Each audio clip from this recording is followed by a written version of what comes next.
Sure. Okay. So Yeah. Pretty close.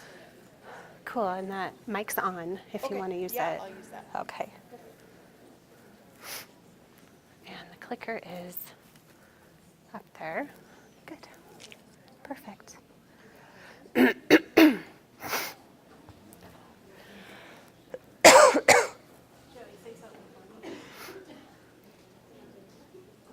Tacos. Tacos. Okay, tacos are good. You say your last name, Younie? Younie. Younie. Thank you.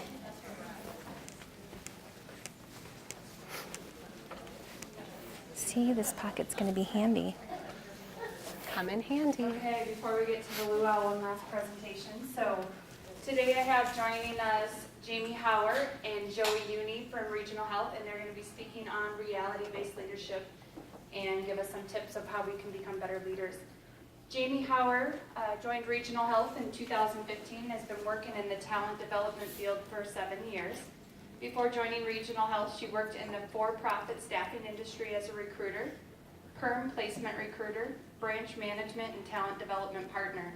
She graduated from Black Hills State University in 2011 with a bachelor's degree in business management and human resources, and is currently working toward an MED in organizational learning. And I'm going to say completed her ATD. Yes. In August of 2017. Outside of Regional Health, Jamie works as a finance director for Rapid City Children's Chorus and is a guide dog wrangler for Black Hills Regional Ski for Light. Don't know what that is. It sounds really interesting. And also enjoys reading, gardening, hiking, and watching her children in their chosen passions. And then she is also going to tell you a little bit more about her colleague when they switch roles here. So Awesome. Please welcome. Thanks, Leslie. Welcome. Did I miss this or did she say luau? I must have missed that invitation, Leslie. You can come after. Well, welcome. Thanks so much for investing your time with this session today. How has the rest of the conference been? Good. Wonderful. Best key takeaway from the last day and a half or so. Who's got one that you're really excited about? Maybe it'll be in this session. Awesome. What's that? Disruptive healthcare. I like it. Very cool. Thank you. Well, as Leslie said, my name is Jamie Howard. I did start with Regional Health about 2 years ago, about the time that Regional Health started going through some pretty epic change. Other than Leslie and my team here, anyone else from Regional in the room? And what sort of demographics, mostly nurse executives in the room? Nurse leaders? Bedside nurses? Okay, exciting.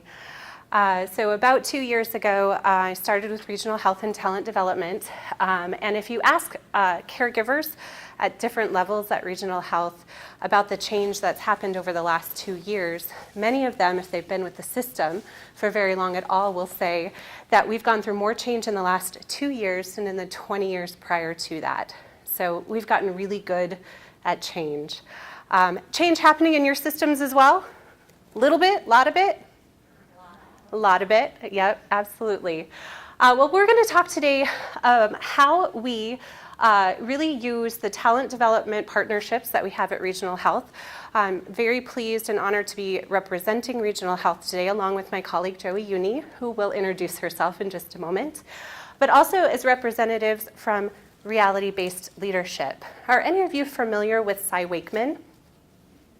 Yeah, awesome. Read her book, seen her in person? A little bit of both?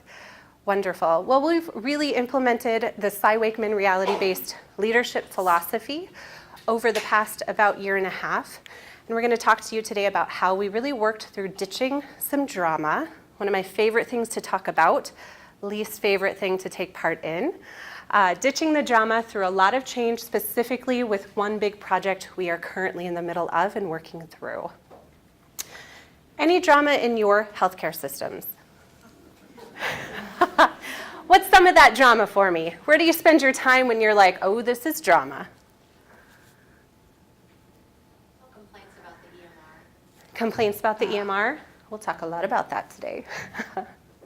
What? Employee conflicts? What else?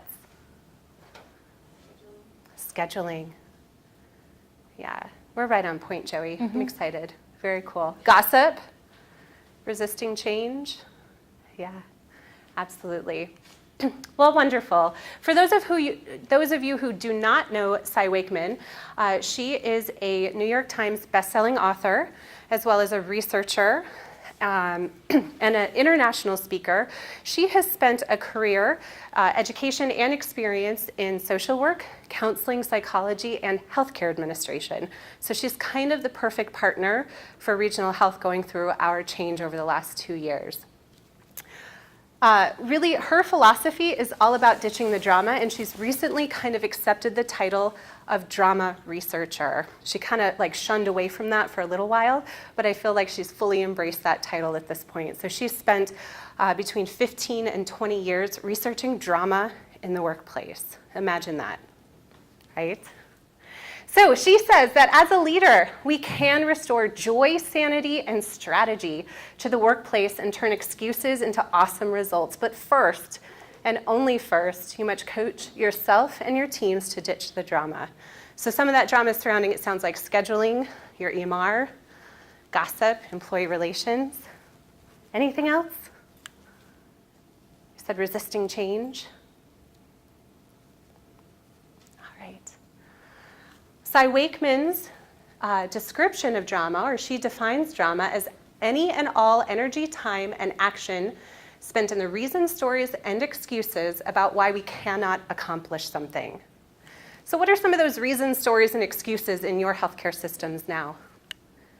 When you implement a new change as a leader, or you set forth a new vision as a leader, what are some of the excuses, the reasons, the stories that your staff, your leaders, and their caregivers underneath of them come up with for why we can't do this? It's not going to work. Because we've tried that before. Oh, we've tried that before. Yeah. Time. I don't have enough time. My workload is full. Resources. Not enough people? Not enough money? Yeah. Any others? It's nice to know we're not alone. Awesome. So some of the sources of drama that she's found, you guys have just talked about a lot of these, sources of drama in the workplace, working to engage our employees. She goes so far and is as bold as to say that's not your job as leaders. Engagement is a choice. We'll talk about accountability being a choice as well.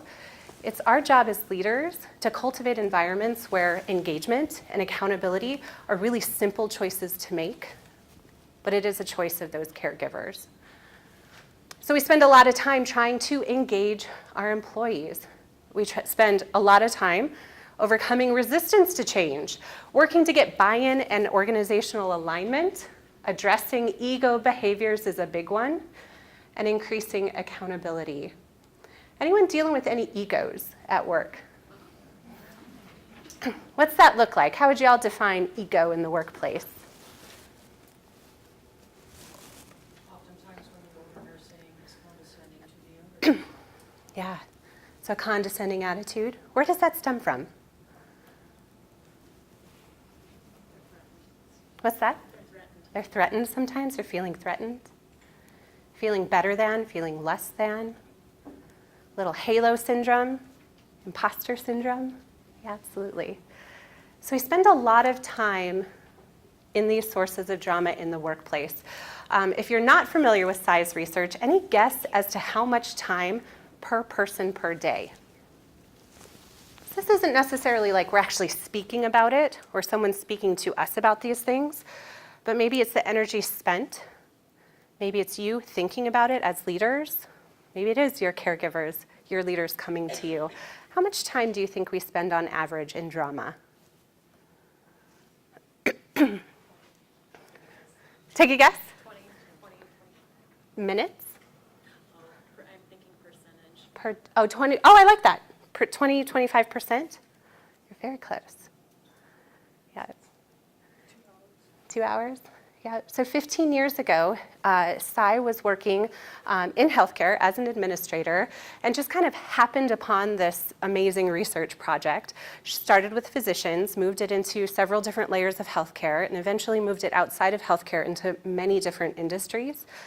And she found 15 years ago that regardless of education, time, tenure, position, role, that the average American employee spends about 2 hours per day in drama with these pieces.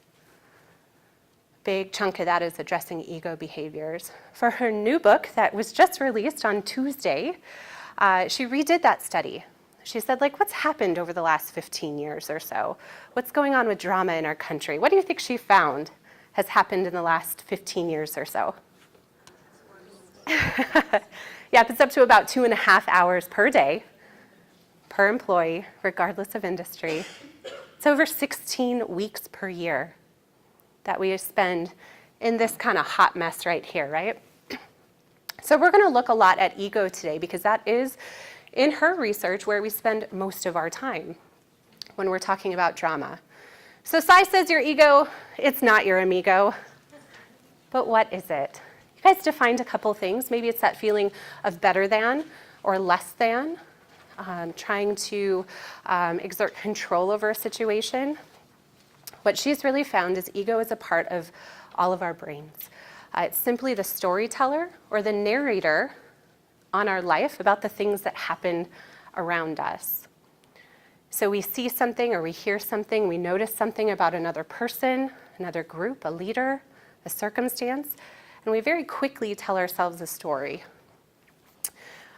Any guesses to how accurate that story typically is?